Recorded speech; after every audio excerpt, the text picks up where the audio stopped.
بسم اللہ الرحمن الرحیم۔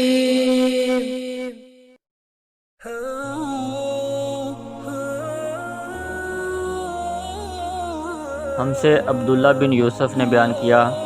کہا ہم کو مالک نے ابو الزناد کے واسطے سے خبر دی، وہ ارائے سے وہ ابو ہریرہ رضی اللہ تعالیٰ عنہ سے نقل کرتے ہیں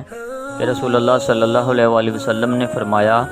کہ جب تم میں سے کوئی وضو کرے تو اسے چاہیے کہ اپنی ناک میں پانی دے، پھر اسے صاف کرے، اور جو شخص پتھروں سے استنجا کرے اسے چاہیے کہ بے جوڑ عدد یعنی 1 یا 3 سے استنجا کرے، اور جب تم میں سے کوئی سو کر اٹھے تو وضو کے پانی میں ہاتھ ڈالنے سے پہلے اسے دھو لے، کیونکہ تم میں سے کوئی نہیں جانتا کہ رات کو اس کا ہاتھ کہاں رہا ہے۔